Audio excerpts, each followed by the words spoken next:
Ce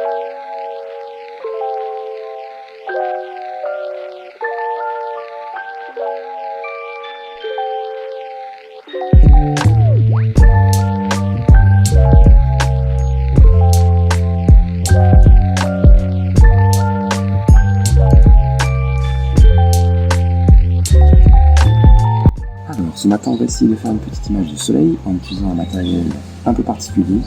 On va utiliser le Solex. Alors, vous avez une photo ici d'un montage qui utilise le Solex. Le Solex, à proprement parler, c'est cette partie-là, coudée, voilà, qui vient se fixer à l'arrière d'une lunette.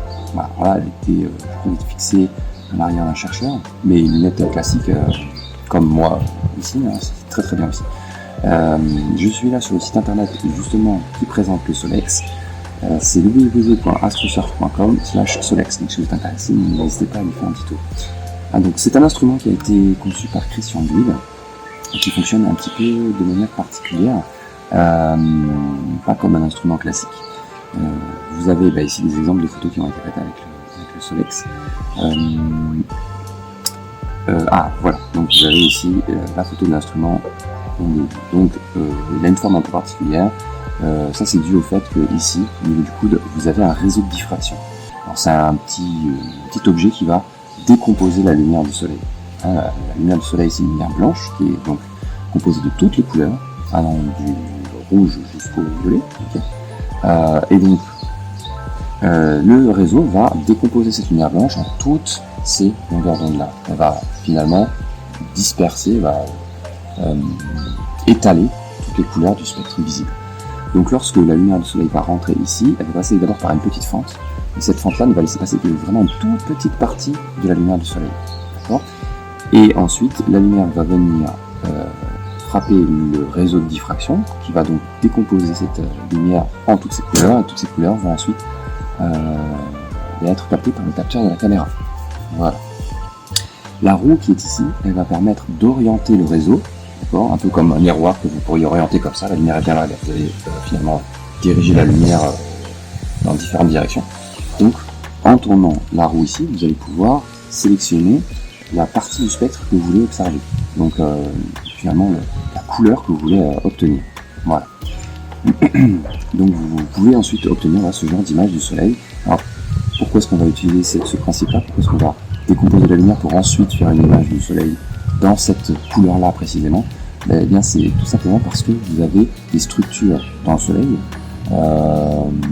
qui vont être révélées par ce dispositif-là. D'accord ? Le soleil est principalement constitué d'hydrogène, et donc on va pouvoir voir des reliefs, on va pouvoir voir des détails finalement de cet hydrogène à la surface du soleil grâce justement à cette technique. Voilà.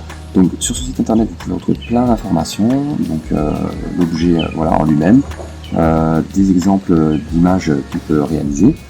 Et c'est un instrument qui, alors ça reste assez coûteux quand même, mais il est pensé pour être moins coûteux que des instruments spécifiques pour faire des images du soleil. Et moins coûteux et plus pédagogique, puisque c'est un instrument qu'on peut imprimer en 3D. Par exemple, voilà, là vous avez plusieurs exemples de Solex. Donc comme c'est un appareil imprimé en 3D, vous pouvez le personnaliser comme vous voulez. Voilà, c'est très pédagogique. Il faut le monter soi-même aussi. Moi je n'ai pas d'imprimante 3D, donc j'ai fait appel, c'est un bien gros mot, mais je suis allé sur un site internet qui s'appelle Azure 3D Print et qui propose justement d'imprimer et de monter de manière préalable finalement le Solex avant de vous l'envoyer.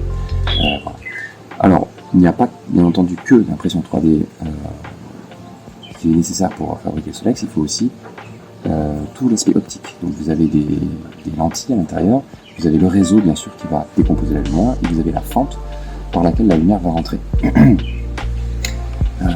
Et tout ça c'est à commander sur le site de chez nous. Mais tout est expliqué de toute façon sur ce site internet là. Voilà. Donc n'hésitez pas à y faire un tour, vous avez la théorie, voilà, ce que je vous ai expliqué tout à l'heure, la lumière du soleil rentre par la fente, voilà, ça va aller sur le réseau, ça va décomposer la lumière en toutes ses couleurs finalement, et ensuite ça va arriver sur le plan du capteur. Vous avez plein de calculs, voilà, c'est vraiment très très détaillé et c'est très très très clair, très très bien. Voilà. Christian Bull a aussi une chaîne YouTube donc qui s'appelle Astro Spectro, où il fait des vidéos justement sur le Solex, et sur d'autres choses aussi. Vous avez ici par exemple la M5, l'Asière, etc. Mais aussi le Starex. Alors le Starex, ça fonctionne de la même manière que le Solex, c'est-à-dire que vous avez un réseau qui va décomposer la lumière qui est reçue, qui est captée par votre lunette, mais pour le coup, c'est de la lumière qui vient des étoiles. Donc on va pouvoir faire un spectre des étoiles, donc étaler, enfin décomposer la lumière qui nous provient de certaines étoiles pour faire plein de choses en fait, pour en déterminer la composition chimique, pour même déterminer, on peut même déterminer avec ça la vitesse relative de ces étoiles par rapport à nous. Enfin, on peut faire plein de choses extraordinaires.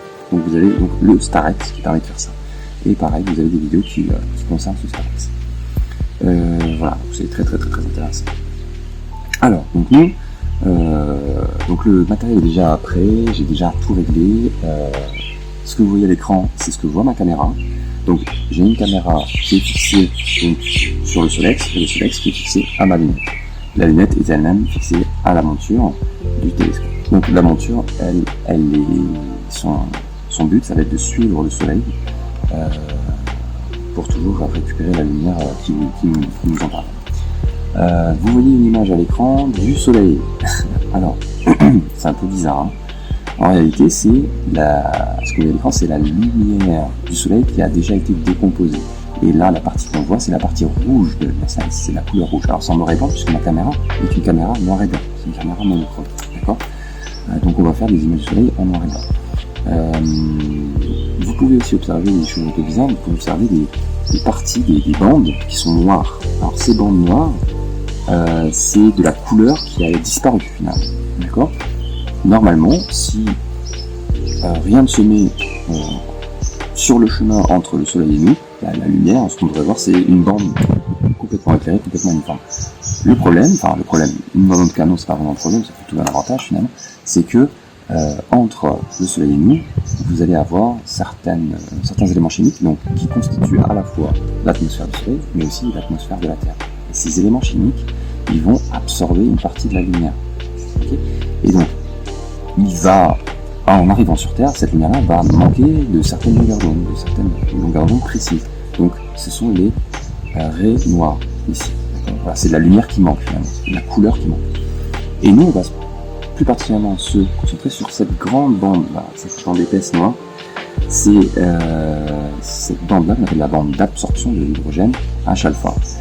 Le Soleil est composé en majorité d'hydrogène, donc son atmosphère est très riche en hydrogène, et lorsque la lumière va traverser cette atmosphère-là riche en hydrogène, l'hydrogène va absorber une longueur d'onde particulière, qui est donc cette bande noire-là. Donc on ne reçoit pas la lumière de cette longueur d'onde. D'accord ? Et on va utiliser donc cette raie d'absorption pour faire justement une image du Soleil dans la couleur précise de la raie d'absorption, donc de la raie à chaque fois. Alors, le principe est un peu particulier. En réalité, on ne va pas faire une image de ça, on va faire une vidéo. D'accord ? Je vous ai dit que la lumière du Soleil rentrait d'abord par une fente dans le Solex, ce qui fait qu'on voit ici finalement simplement une toute petite partie de la surface du Soleil. D'accord ? Vraiment une toute petite partie. Donc pour avoir le Soleil en entier, il va falloir que je balaye la surface du Soleil petit à petit en fait. D'accord ? Donc je vais faire un film et balayer le Soleil pour avoir finalement la surface entière du Soleil. Et après, une fois que ce film a été fait, on va pouvoir l'ouvrir grâce à un logiciel qui va reconstituer une image du Soleil à partir de ce film-là. D'accord ? Donc voilà. Donc c'est pour ça aussi qu'il faut une monture motorisée. Alors il y a moyen de le faire sans monture motorisée. Vous pouvez le voir d'ailleurs sur le site de Christian Bull, sur la chaîne YouTube, il explique ça. C'est une de ses dernières vidéos, je crois, si je dis pas de bêtises. Donc mais c'est mieux d'avoir une monture motorisée quand même. C'est plus pratique, on va dire. Donc, ce qu'on va faire dans un premier temps, c'est qu'on va réduire notre fenêtre d'acquisition ici, juste simplement à la bande d'absorption à chaque fois. Donc, hop, ici, je vais me mettre en 1880-64 et je vais essayer de retrouver ici, voilà, ma raie d'absorption à chaque fois. Voilà. Ben c'est parti. Du coup, avec la télécommande que je monte sur le télescope, je vais pouvoir balayer tout simplement le Soleil.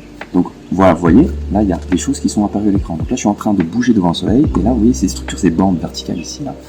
Ça c'est simplement eh bien, le signe qu'il y a d'une structure en relief sur le soleil, en tout cas dans l'atmosphère du soleil, particulière. Donc on va avoir des détails sur le soleil à la fin lorsqu'on aura notre image. Donc là ce que je fais c'est que je vais à un bord du soleil. Voilà, vous voyez que voilà, là ça y est, j'ai mes deux bords du soleil qui se rétrécissent, donc ça veut dire que je suis finalement, si le soleil est rond, je suis soit tout en bas, soit tout en haut, et là, hop, ça y est, là je suis sorti. Okay, là je ne vois plus le soleil. Alors j'aurais dû peut-être le centrer, je vais le centrer. Voilà, je vais revenir un peu vers la gauche pour le centrer, et je vais peut-être aussi diminuer, enfin baisser un peu l'arrêt, voilà, comme ça. Et voilà, donc maintenant que je suis en dehors du soleil, ce que je vais faire c'est que je vais démarrer la capture de la caméra, voilà, hop, et là, je balaye le soleil, donc je vais dans l'autre sens, le soleil revient à l'écran, et donc là je fais mon acquisition de l'entièreté de la surface. Alors vous voyez que ça dépasse à droite, ça dépasse aussi à gauche, donc je ne vais pas avoir le soleil en entier. Ça c'est à cause du fait que ma lunette zoome un petit peu trop, la focale est un peu trop grande, donc je ne vais pas pouvoir avoir le soleil entier. Donc là c'est bon. J'arrête la vidéo puisque j'ai fait toute la capture du soleil. Alors je peux revenir, voilà, pour pas perdre le soleil, parce que ma mise en station n'est pas très bonne. Pour éviter que ça dérive, je me remets sur le soleil, comme ça je vais pouvoir le récupérer facilement après. Et ensuite, une fois que c'est fait, je vais pouvoir ouvrir le logiciel qui s'appelle Unity, et à partir de ce logiciel-là, je vais pouvoir faire mon image.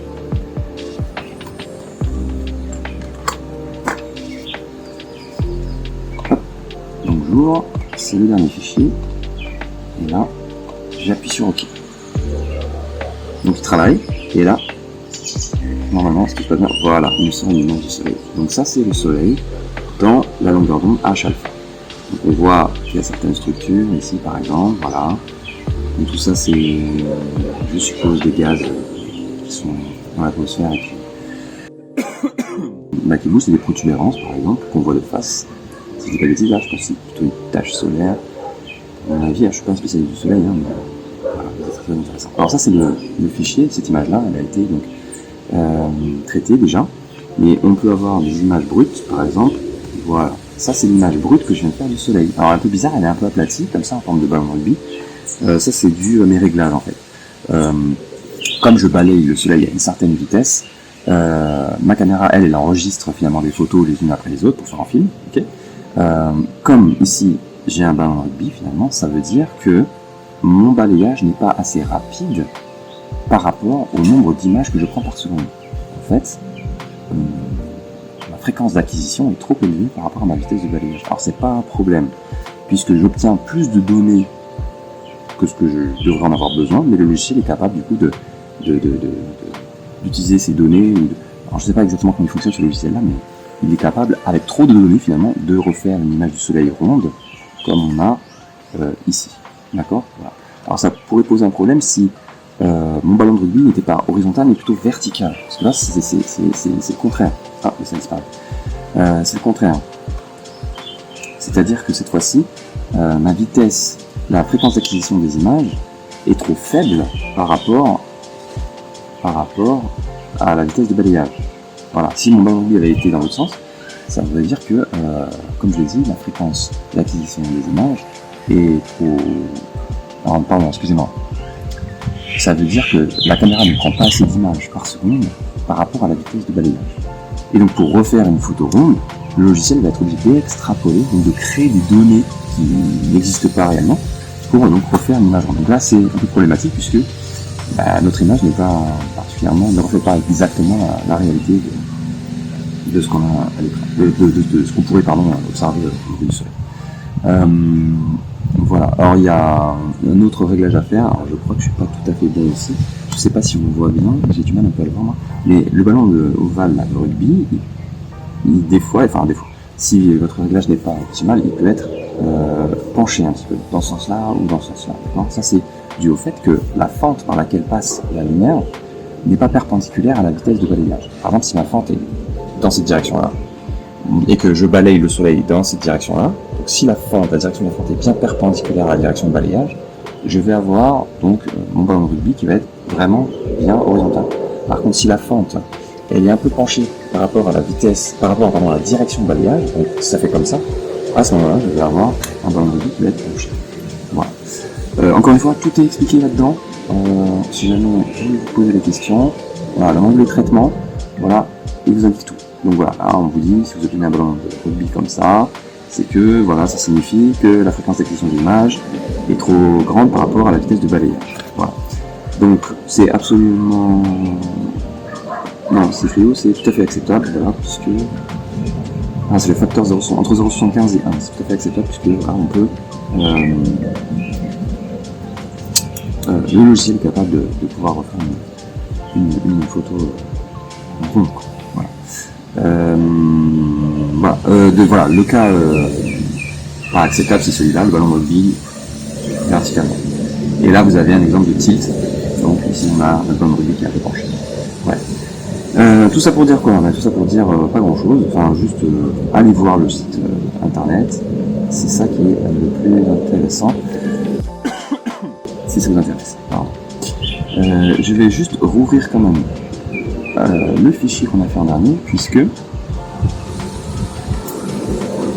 vous avez d'autres fichiers en fait. Il va créer plusieurs fichiers. Et j'ai l'impression qu'il n'a pas voulu. Alors ce que je vais faire plutôt, c'est voilà, aller dans l'onglet Doppler, parce que c'est très intéressant dans l'onglet Doppler. Vous pouvez obtenir le soleil, alors avec un aspect un peu particulier, vous allez voir, avec un code couleur bleu et rouge.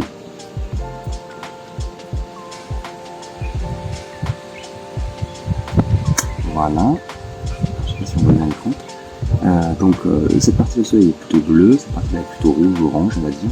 Donc ça signifie que le soleil tourne. Enfin, en fait, on voit par ce code couleur là la vitesse de rotation du soleil. C'est l'effet Doppler, d'accord. Les parties bleues, ce sont les parties qui se dirigent vers nous, d'accord. C'est le gaz qui va plus vite que le gaz qui repart de nous, donc la partie rouge. Donc c'est tout intéressant. Voilà. Vous avez un fichier protubérance ici, donc ça fait comme un petit coronographe finalement, où on voit simplement les protubérances sur les bords du soleil. Voilà, vous avez un fichier qui s'appelle contraste, alors ça je sais pas trop, donc ça doit améliorer le contraste entre les parties claires et les parties sombres. Et le RAW, c'est ce que je vous ai dit tout à l'heure, c'est vraiment le fichier brut qu'on a enregistré à la sortie de la caméra. Voilà. Très bien. Alors moi ce que je vais faire, c'est que je vais faire quelques petites images du soleil. Comme je vous ai dit, je ne peux pas prendre le soleil en entier. Donc je vais faire plusieurs fois, je vais faire 3 photos en fait, je vais faire 3 images que je vais ensuite assembler pour obtenir le soleil entier. Donc, voilà. Allez, c'est parti, je vais faire ça et après on pourra se retrouver pour le traitement de l'image filmée.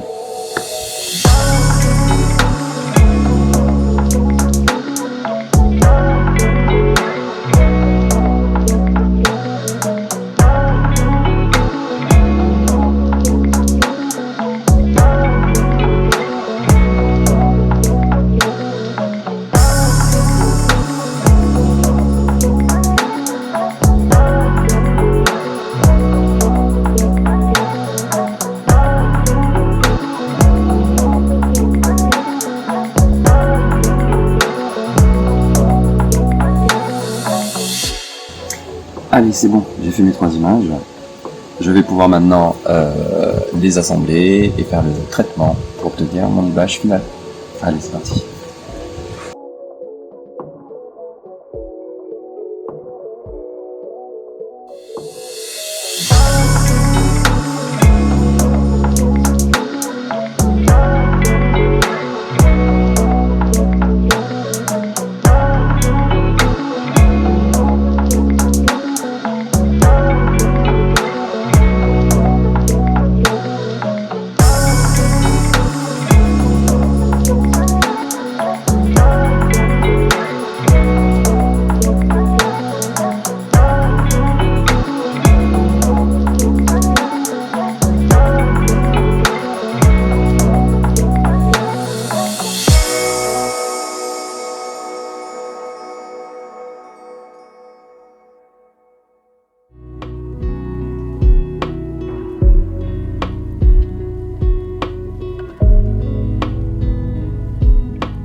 voilà, c'est terminé.